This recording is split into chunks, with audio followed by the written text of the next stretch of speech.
Quem você acha que se prejudicou mais com essa convocação entre os Palmeiras e Flamengo, Mauro? Ou ninguém também? Ninguém Acho não, né? que o Palmeiras perde um titular absoluto, né? O Flamengo perde um titular que não é absoluto, porque nem sempre consegue jogar com o Alexandre. Aliás, eu não entendo o Alexandre nesse estágio da carreira, com algumas limitações, ser convocado, mas enfim, de repente chega na Copa do Mundo, joga bem, né? Ele ainda joga bem, mas não consegue ter sequência. Ele tem que ser administrado, né? E o Danilo, acho que já passou a fase desses jogadores, né? Agora o Vitor Roque, muito jovem, titular absoluto, vai ficar fora do jogo, por exemplo, contra o Santos na Vila, né? Acho que o Palmeiras perde um titular absoluto. O Flamengo perde um titular, meio titular, que é o Alexandre, né? Que não joga todas, né? Como eu já expliquei, e o Danilo, que é o reserva dos dois, Léo, né? Que não foram convocados, então o Flamengo deve ter os dois, a não ser que um deles se machuca ou fique suspenso, os dois podem jogar contra o Sport. O Flamengo joga com o Sport no Recife, né? O Sport já, talvez até matematicamente rebaixado, o jogo será na Arena Pernambuco, né? Aliás, o Sport vendeu para uma empresa a transferência para esse estádio, né? Lá em Pernambuco, né? Mas não na Ilha do Retiro, por 3 milhões de reais. E os ingressos custam cerca de 300 reais para a torcida do Flamengo. Eu não sei se vai lotar. Eles querem colocar pelo menos 30% do estádio para a torcida do Flamengo. Vamos ver o que vai dar. Se vai dar lucro para os caras, como é que vai funcionar. Tem que pagar 3 milhões para o esporte e as despesas todas, né? Está alugando o estádio, essa coisa toda. Mas, enfim. Então, assim, eu acho que para o Palmeiras, em tese, é um jogo mais desafiador. É um clássico, fora de casa, e o Santos certamente jogando desesperado por pontos, né? O Sport talvez já com os pneus arriados, né? Já está mesmo. Para o Palmeiras, acho pior. Acho pior. Uhum. E aí, Arnaldo? Assim, né, Tironi, o que me surpreendeu, não. O que me chamou a atenção, não me surpreendeu, foi o desprendimento do Ancelotti a responder a pergunta sobre... Pois é, eu ia falar isso. Manda. Cara, se nenhum técnico brasileiro que passou pela mesma situação fez qualquer concessão ou usou o bom senso nesses períodos, toda vez que chegava mais na reta final, né, data FIFA de outubro e novembro, a gente pedia pro Tite, pro Diniz, pro Dorival, porra, põe a mão na consciência aí, poupa os times brasileiros. O Ancelotti falou, estamos cientes do calendário, mas a prioridade é a seleção, né? Ainda mais com um técnico estrangeiro que está começando o trabalho, que vem de derrota para o Japão, então ele vai chamar quem ele achar melhor. Eu também não entendo como o Mauro, Danilo e Alexandre, pela questão da idade mesmo. Eu acho que o Mauro usou até uma expressão, né? Como se fosse a cota dos jogadores experientes, para mim, estaria preenchido com Marquinhos e Casemiro, sabe? Dos jogadores mais rodados, não com Danilo e Alexandre, né? Fora enfim, Fabinho, que ele ressuscitou. Fora Fabinho também, nós também não vejo justificativa para tal. O Vitor Roque já é uma questão de uma vaga que não tem dono ainda, né? Agora, não foi o Igor Jesus, volta o João Pedro, vai o Vitor Roque. Então, ele está testando. Foi o Caio Jorge outra vez, né? Uma outra oportunidade. Ele está, de fato, testando o atacante. O Vitor Roque tem 20 anos, tem ótima condição. Acho que ele pode ser uma opção. Mas aí, Tironi, não dá para a gente analisar a convocação prejudicando o Flamengo e Palmeiras se a gente não tiver o combo completo das outras seleções sul-americanas, né? Então, se a Argentina voltar a chamar o Flaco, o Palmeiras fica sem Flaco e Vitor. Quando vai ser por aí, né? A convocação vai ser logo. O Chile já saiu. O Chile não chamou o Pulgar, né? Chamou o Tapia do São Paulo.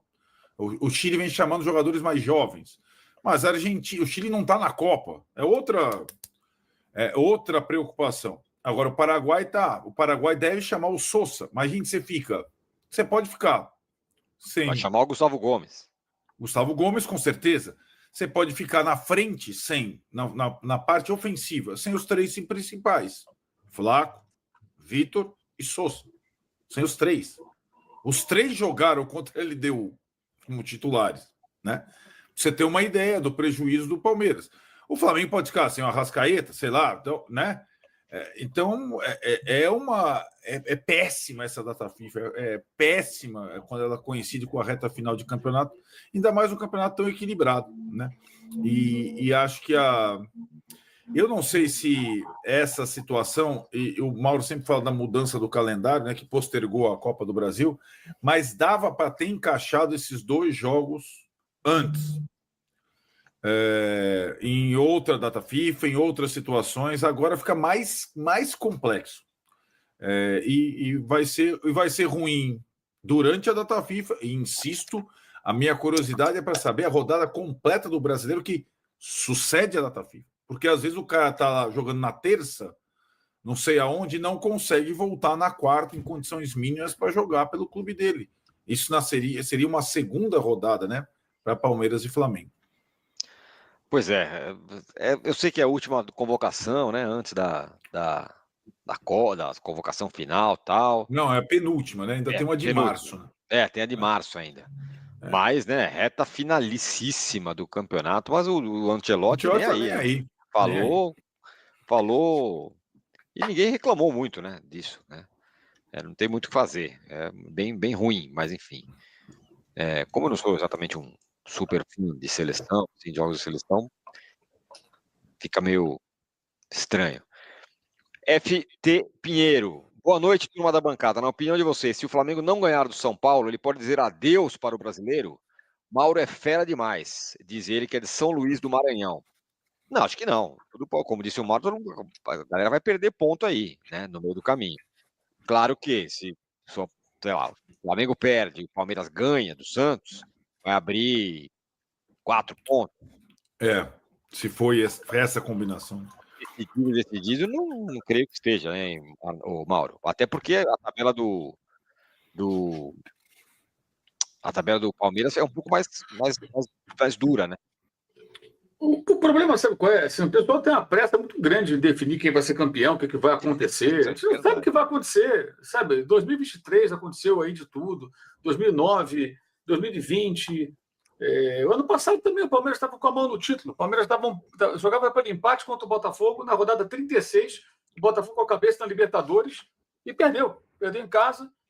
E o Botafogo já teve que vencer o Internacional lá para confirmar, né, a sua condição de líder, de novo líder, né, de retomada da liderança para ser campeão. Mesmo depois da derrota para o Botafogo, o Palmeiras não estava morto. Ainda tinha chance de ser campeão. Ainda ficou a expectativa para as rodadas finais. Aquilo foi rodada 36. Faltavam 2.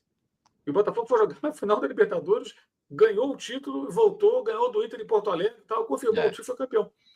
E o Palmeiras acabou no final perdendo até o Fluminense em casa, mas já estava com os pneus arriados, né, e o Botafogo ganhou o campeonato. Então, sabe, esperar, não adianta.